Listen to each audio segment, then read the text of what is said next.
meus queridos, bom dia. Que a graça e a paz do nosso Senhor e Salvador Jesus Cristo seja com todos vocês. Vamos meditar na palavra do nosso Deus mais uma vez, desta feita em Lamentações de Jeremias, capítulo 3, leremos a partir do versículo 21.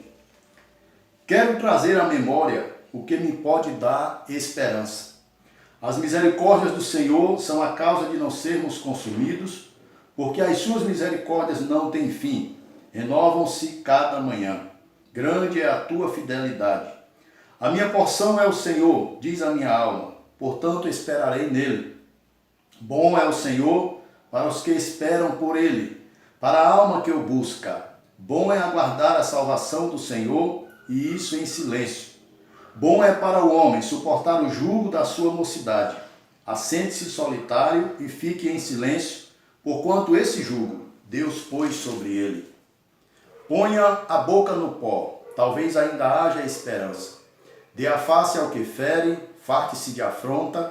O Senhor não rejeitará para sempre, pois ainda que entristeça a alguém, usará de compaixão, segundo a grandeza das suas misericórdias, porque não aflige nem entristece de bom grado os filhos dos homens. Amém. Lemos até o versículo de número 33. Vamos orar, pedindo ao Senhor que fale conosco nesta manhã, através da sua santa palavra. Nosso Deus e nosso Pai, te damos graças pela noite que tivemos, por mais um dia de vida. A tua palavra diz que estamos vivos, como fruto da tua misericórdia, que se renova sobre nós a cada manhã. E elas são a causa de não sermos consumidos. Ó Pai, rogamos que fale conosco neste momento através da tua santa palavra, em o nome de Jesus. Amém. Meus amados, este livro que tem por tema Lamentações de Jeremias, de fato é uma lamentação, ou uma série de lamentações do profeta Jeremias, conhecido como profeta chorão, porque de fato Jeremias talvez tenha sido o profeta que mais tenha se envolvido emocionalmente com a situação do seu povo, que representava a igreja da sua época, né? Judá, tendo por capital Jerusalém, haviam mais uma vez caído em apostasia. E Deus já havia levantado outros profetas para falar a respeito do juízo, para falar a respeito do seu julgamento, que seria desta feita o cativeiro babilônico. E Jeremias foi contemporâneo deste acontecimento. Então ele teve a incumbência, não somente de profetizar, mas de ver de perto o cumprimento da profecia. E isso lhe custou muito caro, meus amados irmãos, não só a ele, mas principalmente ao rei de Judá, aos nobres e a todo o povo do Senhor que habitava em Jerusalém e em Judá. Jeremias, por muitas vezes, foi usado por Deus para advertir aquele povo, para chamá-los ao arrependimento, para chamá-los a abandonarem suas vidas de promiscuidade, de idolatria, de feitiçaria, de abandono e de descaso das coisas sagradas, das coisas concernentes ao Deus de Israel.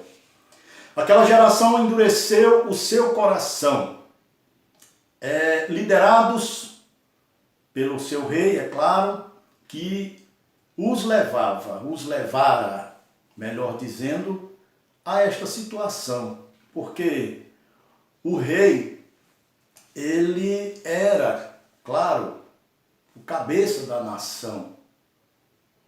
Para ele, as pessoas comuns olhavam, e principalmente Israel, né, que o regime era de monarquia e que eles eram governados por um rei, tendo como seu auxiliar os sacerdotes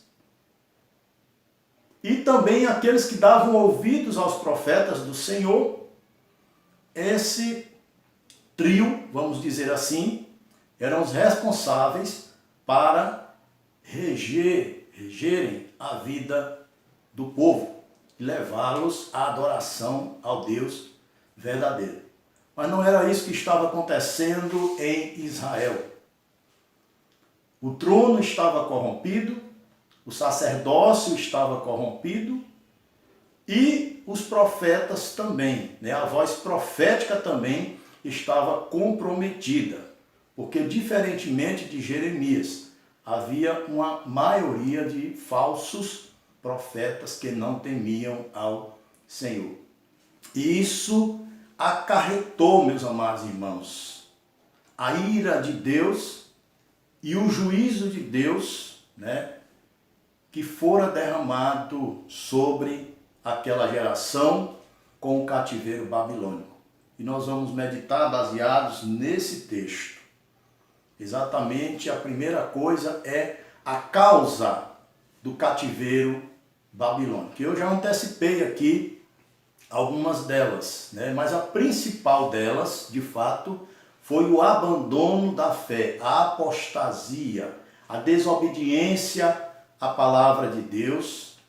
Eles prevaricaram, eles desobedeceram, eles não davam nenhum valor à lei do Senhor, aos seus mensageiros, os profetas.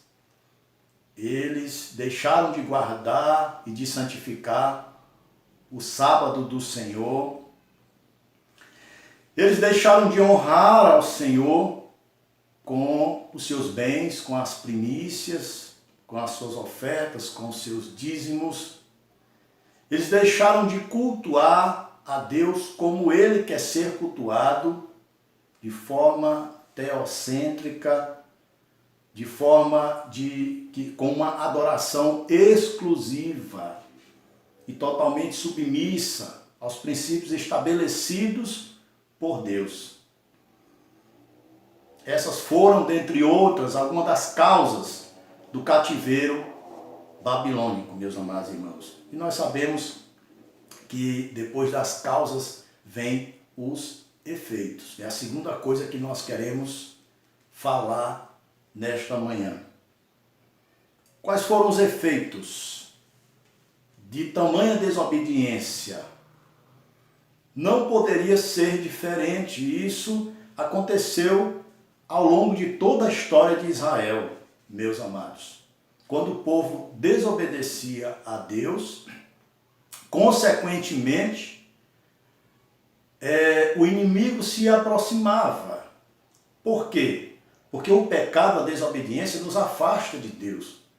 E quando nós nos afastamos de Deus, é o momento em que o inimigo toma a ocasião e se aproxima.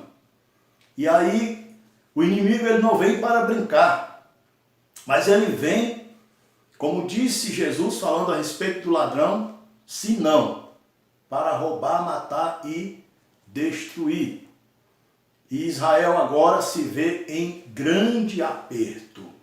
Aperto este que foi previsto por Jeremias e por outros profetas, como já falei antes. Mas Jeremias, ele sofreu mais de perto, ele presenciou, ele vivenciou e ele se envolveu porque ele empenhou todos os esforços para que aquela nação se arrependesse e se voltasse para Deus.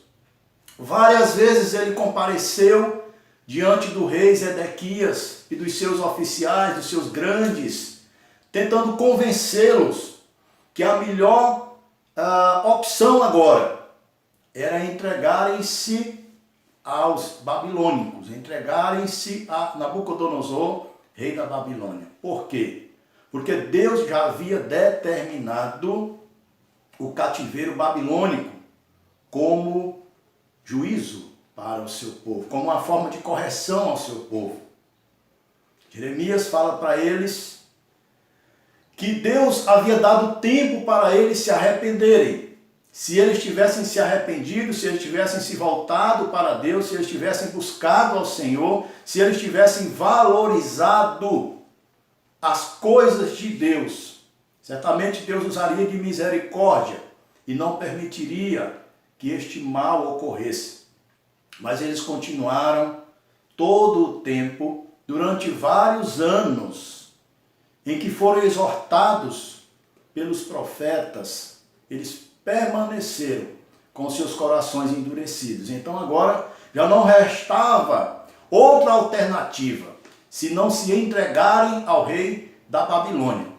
O próprio Deus falou a Jeremias que ele havia levantado Nabucodonosor agora para dominar não somente Judá, Jerusalém, mas o mundo inteiro daquela época. Ele havia levantado Nabucodonosor como um instrumento de juízo do próprio Deus. E agora, o povo de Deus teria que se submeter ao rei Nabucodonosor, teriam que se entregarem voluntariamente para serem levados até a Babilônia, para passarem ali um período de 70 anos, até se cumprir aquilo que Deus havia determinado. Pois bem, esses foram alguns dos efeitos desta situação, né? Da causa da desobediência, né? Dentre esses efeitos também, tiveram coisas trágicas, meus amados irmãos, que Jeremias relata no livro de Lamentações. Ele relata, lamentando mesmo, que o povo estava naquela situação. E chamando o povo ao reconhecimento dos seus pecados, a reconhecerem a sua situação degradante, que os tornava merecedores da punição de Deus. Jeremias relata, creio eu, que de fato chorando, que de fato sentindo a amargura na sua alma, no seu coração, no momento em que ele escrevia o livro de Lamentações. Ele relata a situação de fome, a situação de miséria, a situação de choro, de pranto, de desespero, em que a face do ancião não era respeitada, em que as crianças eram levadas juntamente com os adultos para o cativeiro e eram colocados sobre as suas costas cargas duramente pesadas. As mães presenciavam essas cenas e nada podiam fazer. Em que a cidade fora destruída, suas portas foram queimadas. E uma situação, um cenário de guerra, um cenário de devastação, um cenário de destruição total. E o povo de Deus agora, entristecido, cabisbaixo, intimidado, subjugado pelo inimigo voraz. Era esta situação que Jeremias descrevia. Foram esses os efeitos dessa postura de incredulidade, de dureza, dessa postura de obstinação do povo que deveria ser submisso totalmente ao seu Deus, ante a face de tantos milagres, tantas coisas maravilhosas, extraordinárias, que esse Deus vinha operando na vida desse povo. Contudo, eles tiveram uma postura totalmente diferente. Eles se esqueciam facilmente da bondade do Senhor. E Jeremias é preciso relembrá-los. E é exatamente o que ele passa a falar nos versículos que iremos reler, para que os irmãos possam entender aquilo que o texto de fato fala conosco nesta manhã. Veja o versículo de número 21, foi o primeiro versículo que nós lemos. Em todo esse capítulo, capítulo de número 3, ele é um convite ao arrependimento, ao reconhecimento dos seus pecados. Jeremias relata a miséria do povo por conta dos seus pecados, e ele conclui essa sequência, no versículo 21, dizendo assim: quero trazer à memória aquilo que me pode dar esperança. Os versículos agora vamos falar qual deve ser a nossa postura diante desta situação.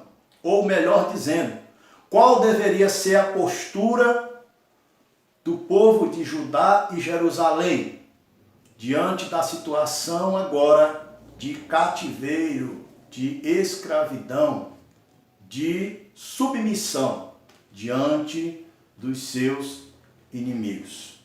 E não deixa de ser também devidamente aplicado a nós. Nós também temos vivido dias difíceis. Nós também nos identificamos com esta geração do período babilônico.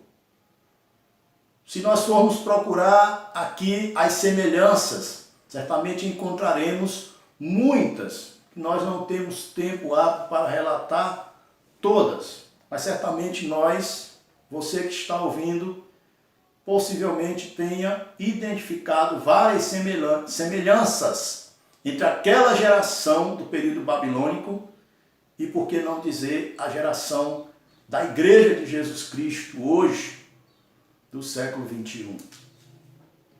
Jeremias exorta o povo que está naquela situação a trazer agora a memória, a lembrarem-se agora das coisas que podem dar esperança. Quais são essas coisas, meus amados?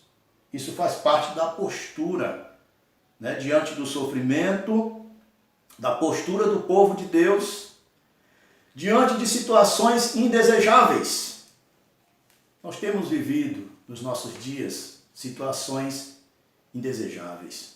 Nós temos vivido também nos nossos dias lutas, dias difíceis.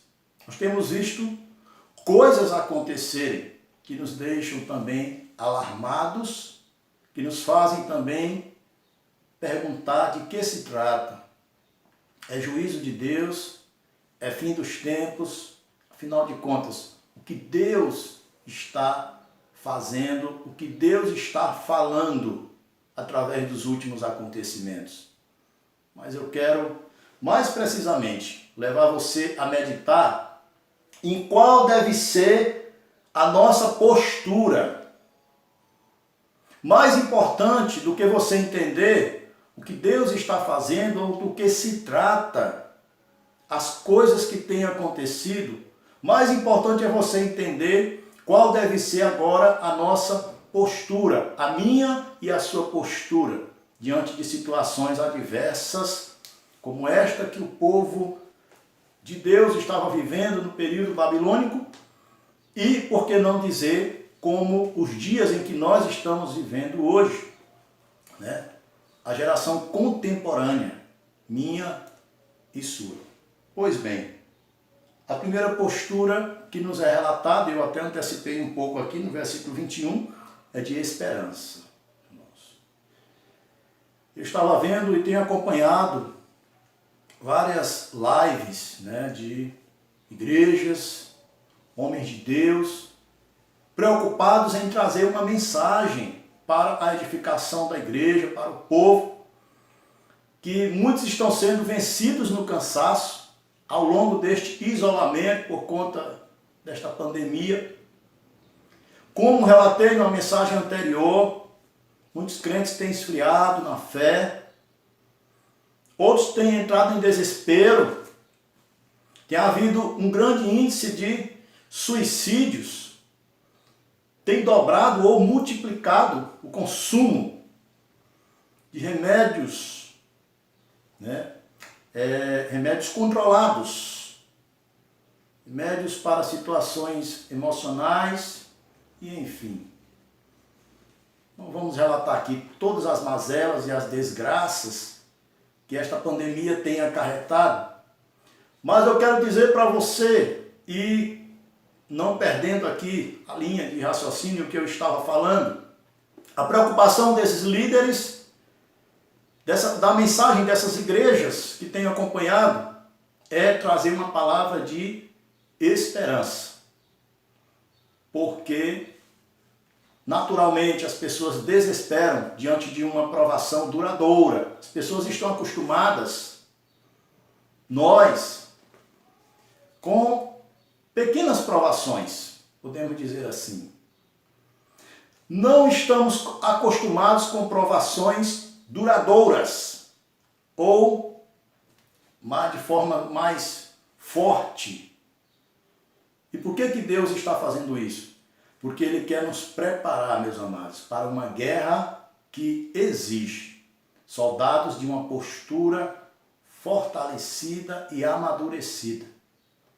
Pequenas provações, pequenas dificuldades não vão te levar a lugar nenhum. Grandes provações, grandes dificuldades vai levar a mim e a você a sermos soldados mais fortes e mais preparados para as grandes batalhas que o futuro preparou para mim e para você. Esperança, meus amados irmãos, é a palavra. Disse o profeta: quero trazer à memória o que me pode dar esperança.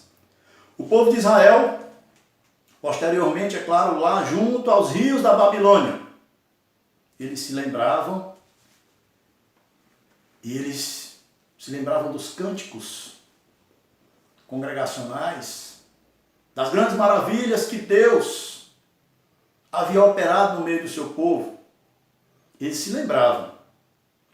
E essa lembrança do poder de Deus, das manifestações de Deus no passado, era que os mantinha vivos e cientes de que um dia eles voltariam à terra prometida, a terra que Deus já havia dado a eles como posse por toda a sua vida, a sua história de existência.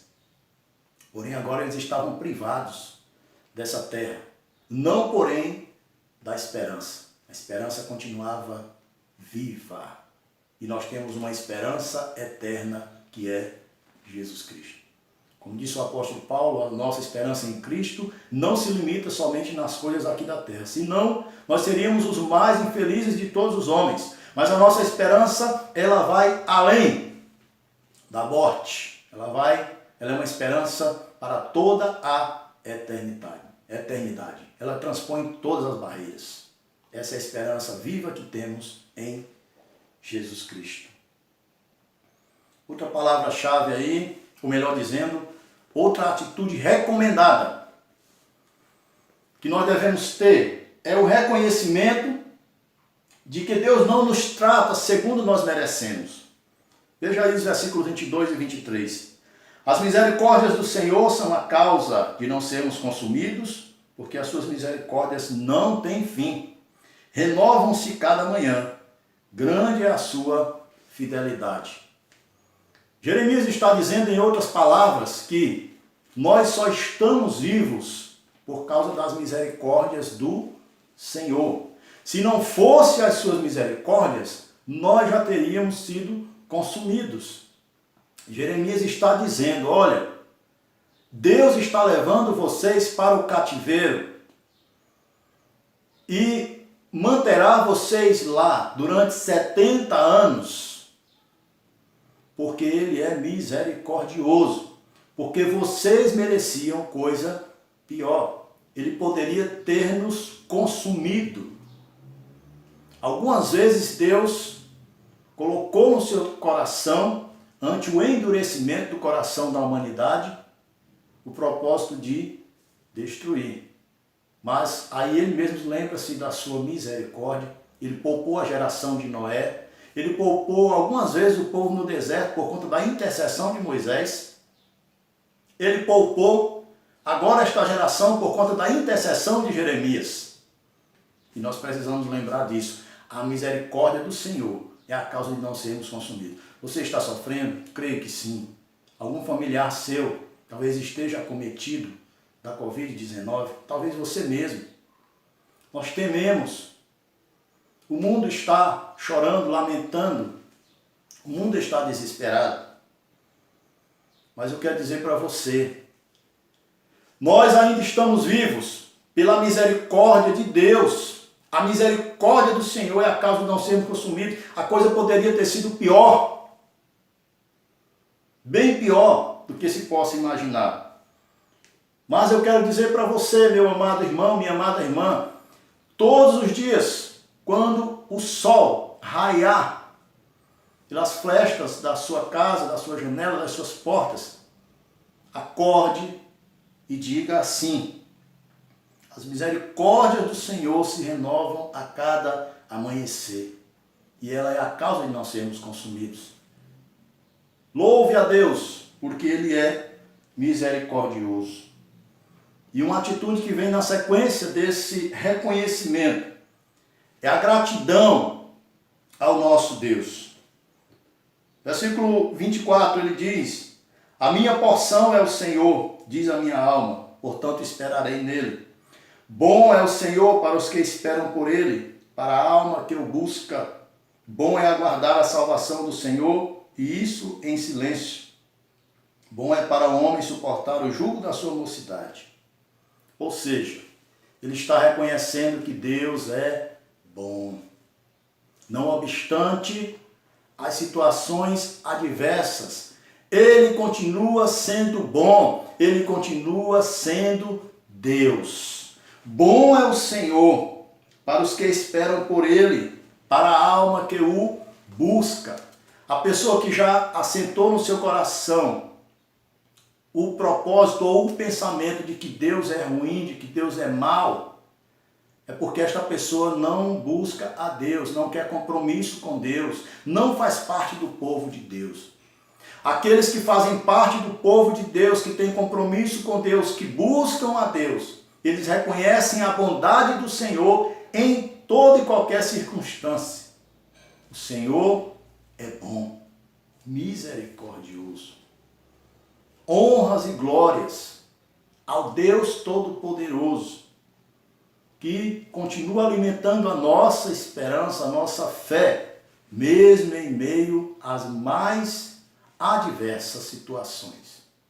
Glórias e honras ao Deus de Israel. Gratidão, meu amado irmão. Gratidão, minha amada irmã, porque poderia ter sido muito pior. A sua situação poderia estar muito pior. Declare sempre: o Senhor é bom. Declare sempre isso.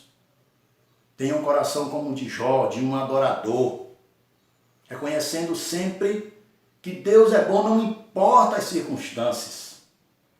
Se você perdeu algo, diga: Senhor Deus, o Senhor deu, o Senhor tirou. Bendito seja o nome do Senhor. Essa foi a declaração de Jó. Continue crendo, continue adorando, continue louvando, continue com esta postura de um adorador, de um soldado valente, porque Deus há de te abençoar e de reverter este quadro, esta situação. O último desígnio de Deus é a misericórdia para com o seu povo, é a restauração de todas as coisas. Creia, com Deus nós não permaneceremos no fundo do poço. Nenhuma situação adversa dura para sempre, principalmente quando nós servimos a um Deus que é vivo e verdadeiro. Ele há de nos resgatar, nos tirar do lamaçal e nos colocar os nossos pés sobre uma rocha, como afirma o Salmo de número 40. Esperei confiantemente pelo Senhor e Ele se inclinou para mim e me ouviu quando clamei por socorro.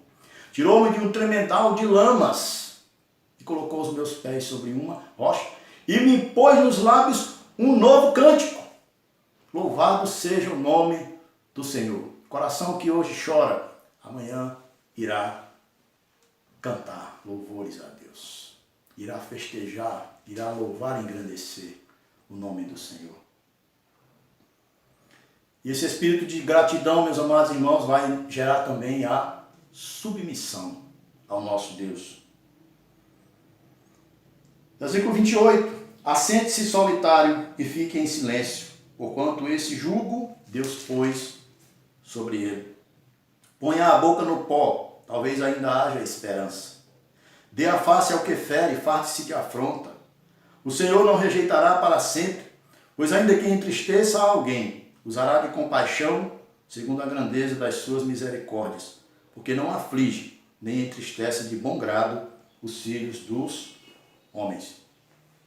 A outra atitude, A última que nós queremos falar nesta manhã é a de submissão, querido e querida irmã. Ponha a boca no pó, como diz o profeta, talvez ainda haja esperança. Aceite a disciplina do Senhor e não endureça o teu coração. Não te desvie, mas seja submisso totalmente a esse Deus. Jeremias, ele fala do homem solitário, né? Aceite o jugo da sua mocidade. Jeremias foi um homem que foi impedido de casar-se para poder ser fiel a Deus e para cumprir bem o seu ministério. Mas isso não foi motivo para ele de desgosto, não foi motivo para ele de doenças emocionais e reações contrárias. Mas ele adorou ao Senhor em todas as situações. Vamos colocar o rosto no pó, meus amados irmãos. Talvez ainda haja esperança para mim e para você. Vamos orar, meus queridos. Nosso Deus, nosso Pai, te damos graças pela tua bondade, misericórdia e graça. Pela palavra, Senhor, ministrada aos nossos corações. Rogamos ao Deus neste momento pela tua igreja, pelo teu povo. O mundo, Senhor, tem chorado, as nações têm clamado. Nós pedimos que o Senhor, neste momento, manifeste com misericórdia, trazendo, Senhor, a tua paz, trazendo a solução, a salvação que só há em ti, através de Jesus Cristo, teu Filho, em nome de quem nós oramos. Amém. Meus queridos, grande prazer poder mais uma vez falar com você nesta manhã. Que Deus os abençoe e até nosso próximo encontro.